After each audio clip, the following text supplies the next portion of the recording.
नमस्ते दोस्तों। रिसेंटली मैंने अपने कार लोन का इंटरेस्ट रेट चेक किया तो ये 8.15 पे चल रहा है आज की डेट में। बट जब मैंने लोन अवेल किया था ये 7.20 पे मैंने अवेल किया था। तो ऐसा कैसे हो गया? 1 से 1.5% का इंटरेस्ट रेट इसमें हाइक हो गई। ऐसा आप सब लोगों के साथ हुआ होगा कि जो आपका इंटरेस्ट रेट चल रहा होगा वो आज की डेट में बढ़ गया होगा। तो हम इसके पीछे का रीजन समझेंगे और वेरियस कॉन्सेप्ट जो बीच बीच में आएंगे उसे हम समझते चलेंगे। तो सबसे पहले हम चलते हैं कि रेट क्यों बढ़ गई। तो रेट बढ़ने का बैंकर ने बताया कि रेट बढ़ने का एक ही कारण है, इन्फ्लेशन, जो पहले अक्टूबर 21 में ऑलमोस्ट 4.5% के आसपास हुआ करती थी। आज ये ऑलमोस्ट 7-7.5 के आसपास ये इन्फ्लेशन का रेट है। तो इन्फ्लेशन बढ़ गई इसीलिए रेट ऑफ इंटरेस्ट बढ़ गया। तो अब ये क्वेश्चन है कि इन्फ्लेशन बढ़ गई तो रेट ऑफ इंटरेस्ट मेरा क्यों बढ़ा है? अगर महंगाई बढ़ गई तो मेरा रेट ऑफ इंटरेस्ट क्यों बढ़ा है? तो देखिए है क्या ना, हमारे यहाँ जो पैसे को कंट्रोल करता है वो है रिजर्व बैंक ऑफ इंडिया। और रिजर्व बैंक ऑफ इंडिया क्या करती है, वो एक मॉनेटरी पॉलिसी बनाती है। मॉनेटरी पॉलिसी का मतलब हुआ एक सिंपल से लैंग्वेज में कि हमें कितना पैसा मार्केट में रहने देना है, कितना पैसा वहां से निकाल लेना है मार्केट से, उस पे एक पॉलिसी बनाती है। तो एक सिंपल सा कॉन्सेप्ट है, अगर आपके किराना दुकान, मान लीजिए एक किराना दुकान है, उसमें एक आइसक्रीम है और खरीदने वाले एक ही हैं, तो वो एमआरपी पे मिल जाएगी। बट अब खरीदने वाले 5 हो गए और वही एक आइसक्रीम की दुकान है, तो फिर क्या होगा कि आपको वो दुकानदार रेट बढ़ा के बेचेगा, बोलेगा कि जो ज़्यादा पैसा देगा उसे हम ये आइसक्रीम देंगे। तो इस तरीके से हमारी इन्फ्लेशन वर्क करती है कि जब मार्केट में पैसा ज़्यादा आ जाता है तो आप ज़्यादा परचेज करते हो। सपोज कीजिए मैं कल एक स्टूडेंट था, मैं कार नहीं खरीद सकता था, आज मेरी जॉब लग गई या मैं बिजनेस कर रहा हूँ या कुछ और फैसिलिटी से मेरे पास पैसे आए, मुआवजा का पैसा आ गया, चलो ज़्यादा नहीं, मुआवजा का पैसा आ गया, तो मैंने क्या किया, मुआवजा के पैसे से BMW खरीद ली।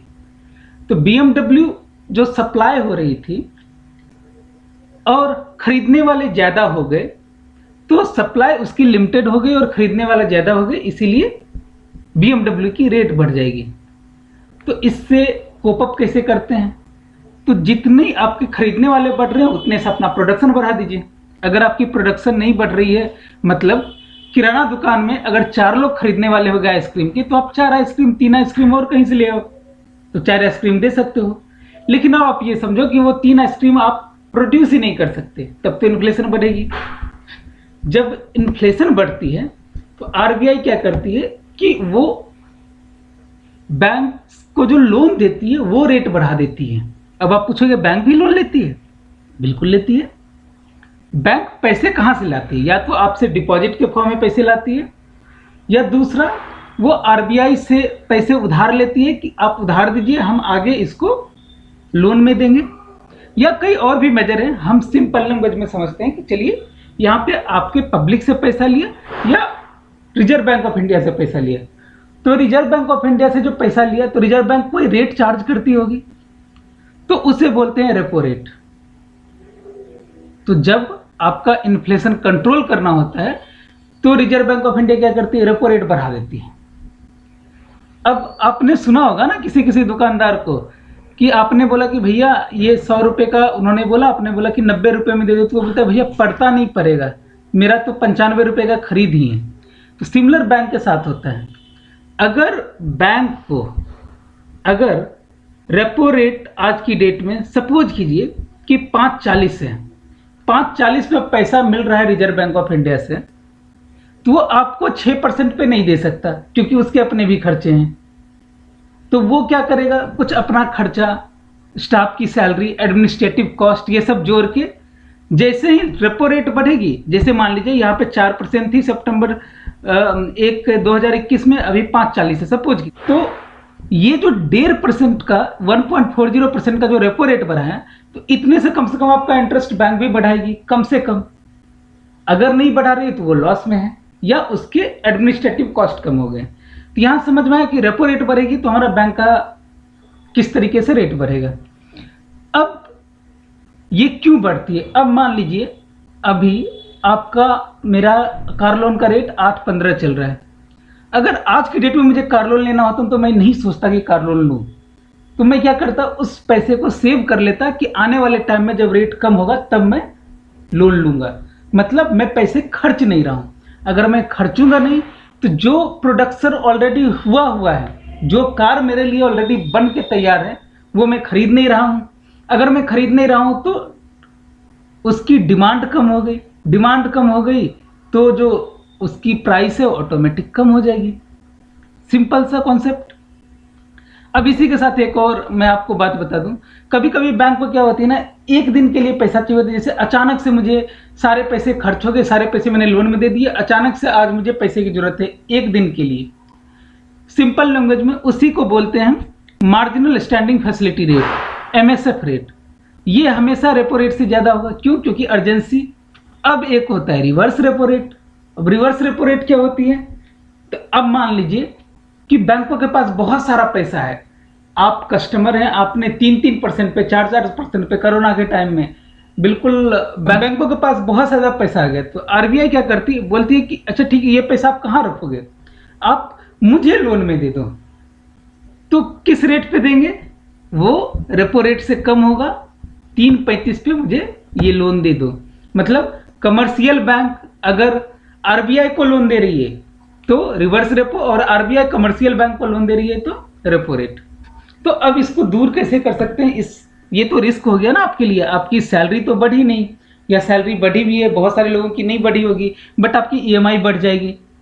देखिए, आप बैंक से बोल सकते हैं कि या तो वो क्या करेगा, अपना EMI रिवाइज करेगा, EMI बढ़ा के देगा, या फिर आपका टेनर बढ़ा के देगा। टेनर मतलब जितने साल का लोन है वो बढ़ा के देगा। बट जनरली क्या करते हैं ना, आपका टेनर नहीं बढ़ाते, आपकी EMI बढ़ा देते हैं। तो आपको क्या करना है, आपने जो FD में पैसे रख रखे हैं या फिर कहीं और पैसे रखे हैं जहां पे आपको कम रिटर्न मिल रहा है, वहां से आप लोन में डाल दो पैसे, लोन में लिक्विडेट कर दो। अब आप पूछेंगे कि ठीक है, लोन का रेट तो बढ़ा दिया है, तो FD का भी रेट बढ़ा होगा। बिल्कुल FD का रेट बढ़ा होगा। पहले FD का रेट ऑलमोस्ट 4-5% के आसपास हुआ करता था। आज की डेट में अगर मैं एक यूनियन बैंक ऑफ इंडिया का लूं तो FD रेट ऑलमोस्ट 6% एवरेज अगर आप ले तो 6% के आसपास FD की रेट होगी। यहाँ देख सकते हैं ऑन एन एवरेज 6% की रेट आज की डेट में चल रही है, जो ऑलरेडी 5% के आसपास चल रही थी पहले। तो FD के भी रेट बढ़े, लोन के भी रेट बढ़े। अब आप पूछेंगे कि देखिए, मेरी तो जो रिटर्न है वो 8.5% से ज्यादा है। मान लीजिए आपकी जो लोन की रेट है उससे ज्यादा है। आपने कॉन्सेप्ट तो सुना होगा 50-30-20 का, मतलब कम से कम 20% आप सेविंग तो करो। वो सेविंग मैं बोल रहा हूं कि आप इसमें लिक्विडेट कर दो, लोन में पे कर दो, ताकि आपको इंटरेस्ट कम लगे। अब आप बोलो कि मैं जो वो 20% जो इन्वेस्ट किया है वहां से मुझे 20% का रिटर्न आ रहा है, मत करो। वो ऑलरेडी आपके लिए बेनिफिशियल है। अगर रिस्की है, मान लीजिए आपने स्टॉक मार्केट में पैसे लगाए हुए हैं, तो आप अपना रिस्क असेसमेंट करके अपने लोन को लिक्विडेट कर सकते हो। ये डिसीजन आप ले सकते हो। जब इन्फ्लेशन बढ़ती है तो गरीबी भी बढ़ती है। क्यों? जिनके इनकम नहीं बढ़े, जिस आदमी के इनकम नहीं बढ़े, मान लीजिए पहले मैं 5,000 कमाता था, अब भी 5,000 कमा रहा हूं, लेकिन अब मुझे जो चावल मैं 100 रुपए किलो खाता था अब 200 रुपए किलो हो गया। सपोज कीजिए, मैं एक एग्जाम्पल दे रहा हूं।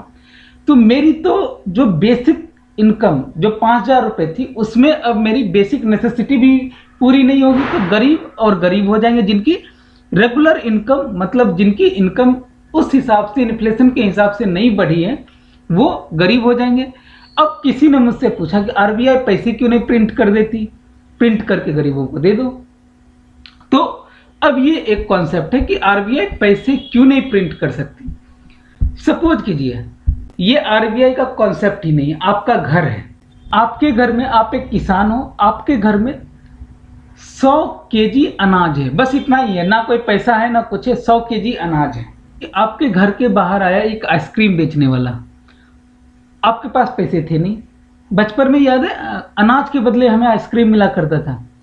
चलिए वही कॉन्सेप्ट हम अप्लाई करते। आपके पास कोई पैसे नहीं है आपके घर में, आपके पापा के पास बस 100 केजी अनाज है। तो आप आइसक्रीम वाले के पास गए, बोले कि भैया मुझे एक आइसक्रीम दो। उसने बोला पैसे दो। आपने बोले पैसे तो है नहीं। तुमने बोला ठीक है पैसे नहीं है तो 1 केजी मुझे अनाज दे दो। तो आप 1 केजी अनाज देके एक आइसक्रीम ले लेते हैं। अब सपोज कीजिए वो जो 1 केजी अनाज था, 100 केजी अनाज, उसके बदले आपने क्या बोला, आपने लिख के दे दिया, मैं वचन देता हूं कि ये कागज का टुकड़ा जिसके भी हाथ में होगा उसको मैं 1 केजी अनाज दे दूंगा। आपके पिताजी की धाक थी पूरे कॉलोनी में। उन्होंने बोला ठीक है भैया ये दे दो। तो आपने क्या किया, उस 100 केजी अनाज के बदले में आइसक्रीम वाले को वो एक कागज का टुकड़ा पकड़ा दिया जिसमें लिखा हुआ था कि 1 केजी अनाज मैं इस धारक को देता हूं, जो इसे लेके आएगा उसे मैं 1 केजी अनाज दे दूंगा।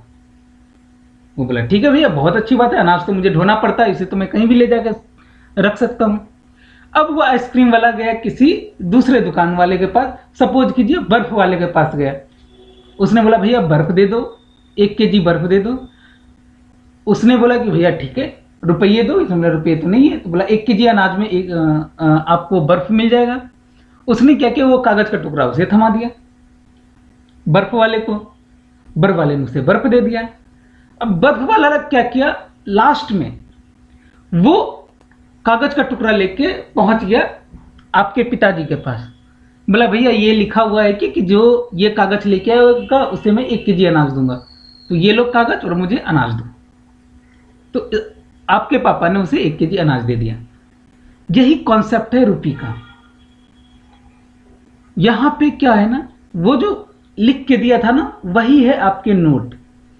बशर्ते अंतर यह है कि आप वो लेके जो भी यहां पे पापा होंगे उनके पास जाके ये नहीं बोलते कि मुझे अनाज दे दो, आप किसी और को दे देते हो। बस इतना सा ही कॉन्सेप्ट है। अब आप एक बात सोचो, आपके पास 100 केजी अनाज था तो आप 100 ऐसे ऐसे लिख के दे सकते थे कि आप 1 केजी अनाज इस तरीके से, ये जो कागज लेके आएगा उसे 1 केजी अनाज दे दूंगा, ऐसे 100 ही लिख सकते थे। मान लीजिए आपने 200 लिख दिए तो क्या हो जाएगा, गलत हो जाएगा, क्योंकि 200 केजी तो सामान आपके पास था ही नहीं।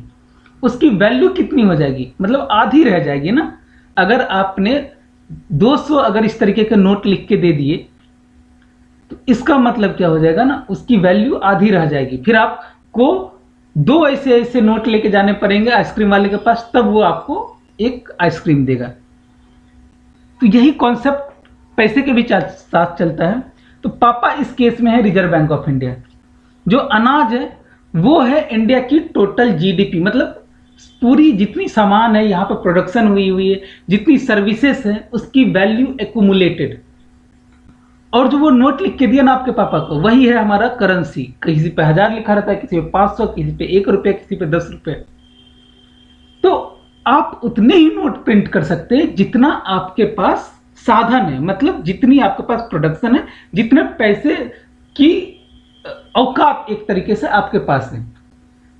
अगर आपने ज्यादा पैसे प्रिंट कर दिए तो क्या होगा, उसकी वैल्यू उतने से कम हो जाएगी। मतलब क्या होगी, पैसे की वैल्यू कम हो जाएगी। तो क्या मतलब हुआ, अगर आपको 100 रुपए में 1 केजी चावल मिलता था और इंडिया में आज जितनी करेंसी इसका डबल प्रिंट कर दिया, तो वही आपको जो अनाज है 1 केजी चावल वो 200 रुपए में मिलेगा। तो कोई डिफरेंस इसमें पैदा नहीं होगा कि आप अगर डबल प्रिंट कर दो तो भी आपकी जो इन्फ्लेशन है वो उतनी ही रहेगी, आपकी वैल्यू उतनी ही रहेगी। उल्टा क्या होगा, आपकी जो करेंसी है वो डी वैल्यू हो जाएगी, मतलब उसकी वैल्यू गिर जाएगी। जो 100 रुपए का नोट है अब 200 रुपए के नोट में वो काम होगा। तो इसीलिए जो आरबीआई है वो मनी प्रिंट करके लोगों में बांट नहीं सकती। नोट प्रिंट करने होते हैं ना इंडिया को, तो वो सोना रखती है रिजर्व बैंक ऑफ इंडिया के पास, फिर वहां से वो नोट प्रिंट कराती है। इसके पीछे लॉजिक यही है। तो आई होप कि ये सारी कॉन्सेप्ट आपको समझ में आएगी। आज मोस्टली मुझे ये बताना था कि मेरे कार का रेट ऑफ इंटरेस्ट बढ़ गया था, तो आपको क्या करना चाहिए। आपकी जो लिक्विड इन्वेस्टमेंट है, जो आपके लोन के रेट से कम रेट की रिटर्न दे रही है, तो उसे आप लिक्विडेट कर दीजिए और लिक्विडेट करके आप लोन रीपे कर दीजिए। तो आई होप कि आज आपको repo rate, reverse repo rate, marginal standing facility, RBI पैसे ज्यादा से ज्यादा क्यों नहीं प्रिंट कर सकती, ये सारी चीजें आपको समझ में आई है। तो मिलता हूं फिर से आपसे एक नए वीडियो के साथ। तब तक के लिए मेरे तीसरा signing off. Thank you so much.